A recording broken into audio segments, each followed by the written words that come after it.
Salutations! Avec le Pixel 3a, Google a voulu prendre à contre-pied le marché du smartphone milieu de gamme. Alors que vaut-il?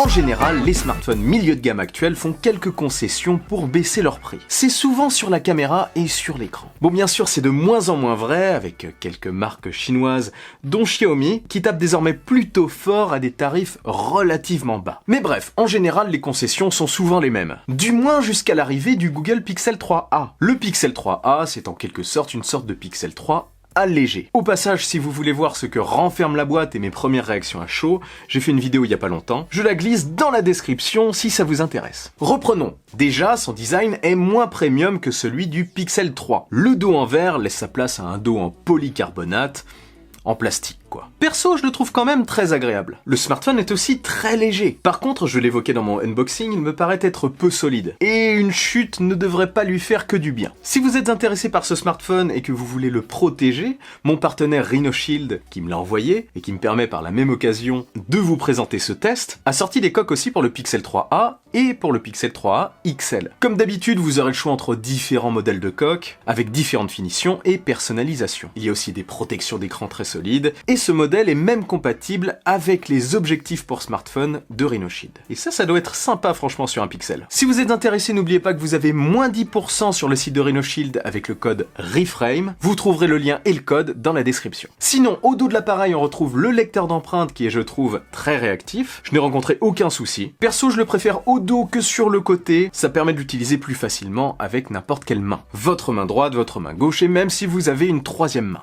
C'est bizarre ça. Toujours au dos, on retrouve le flash et l'objectif unique qui fait vraiment des merveilles pour son prix. Je vous en reparle plus tard dans la vidéo. Ah oui aussi, le dos est en plastique mais travaillé de différentes façons. Brillant en haut et mat sur le reste. C'est très agréable au toucher. Sur le tour de l'appareil, vous avez à droite les boutons de volume et le bouton Power qui est coloré. C'est la petite touche Google qui apporte du fun à l'appareil, je trouve. Les boutons par contre sont plus bas que sur la plupart des modèles que j'ai testés.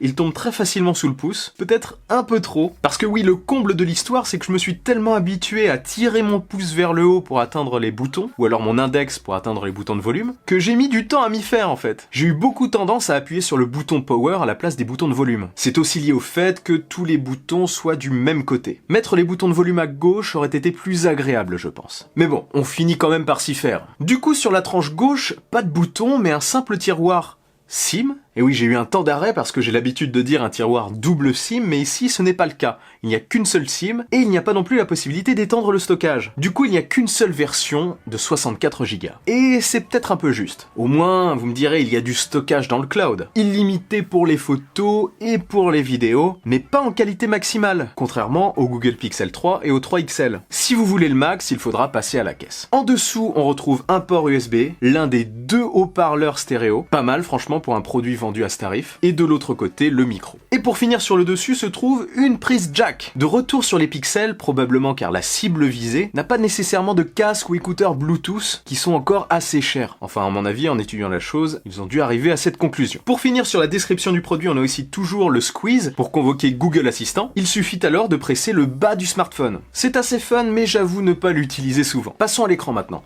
L'écran de 5,6 pouces du Google Pixel 3a n'a pas d'encoche, ni poinçon.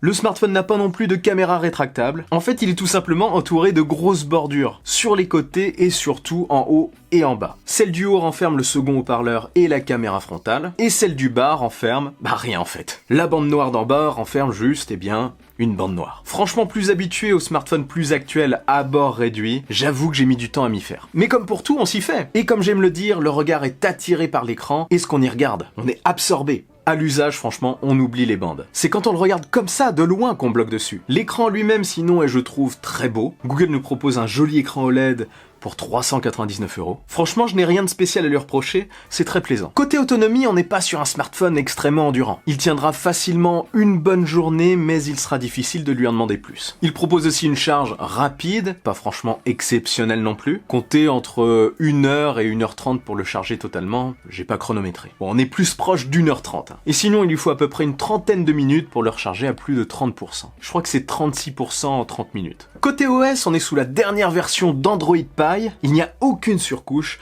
ce que j'apprécie particulièrement. L'ensemble est super fluide, rien à dire. L'avantage d'avoir un produit conçu par Google jusqu'à l'OS. C'est l'iPhone de Google en quelque sorte. Un bon suivi des mises à jour l'attend. 3 ans minimum promis je crois. Et c'est aussi l'une de ses forces. Niveau puissance, le Snapdragon 670 et ses 4 Go de RAM suffisent quand même à faire tourner des jeux, même un peu gourmands. Il est bien sûr conseillé de passer les réglages, enfin l'affichage en moyen sur certains jeux, pour éviter d'avoir quelques ralentissements. Si vous n'êtes pas un joueur pointilleux, exigeant et surtout très régulier, le Pixel 3a fera parfaitement l'affaire pour moi. Et on termine par ce qui fait vraiment la force du produit, sa caméra. Ce qui le distingue vraiment de ses concurrents à tarif équivalent, eh bien c'est la qualité de ses photos. Tout le savoir de Google en la matière est mis à contribution. Le résultat, bien qu'un petit peu inférieur à celui des Pixel 3 et 3 XL, en reste très proche. Les photos de jour sont excellentes et le rendu des photos de paysage est éclatant.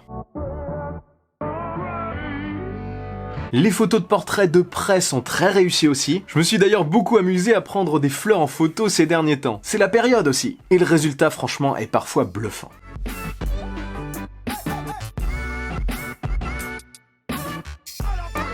De face, les photos sont aussi bonnes. Difficile de le critiquer en fait, surtout au regard de son tarif. Bon après, j'aurais quand même bien voulu avoir l'objectif grand angle des Pixel 3 à l'avant de ce Pixel 3a. Mais bon, il a bien fallu faire des concessions, peut-être sur le 4a. Il lui manque peut-être aussi un téléobjectif ou un grand angle à l'arrière, mais l'objectif unique arrière fait déjà très bien le travail. De nuit pareil, les photos sont très réussies avec le mode nuit. Même de face, regardez cette petite comparaison dans un lieu obscur avec les photos de l'iPhone XS Max. C'est franchement impressionnant, je trouve. Les vidéos aussi sont plutôt sympas pour ce tarif. La stabilisation est très bonne et l'autofocus très réactif. J'avoue, l'autofocus m'a bluffé.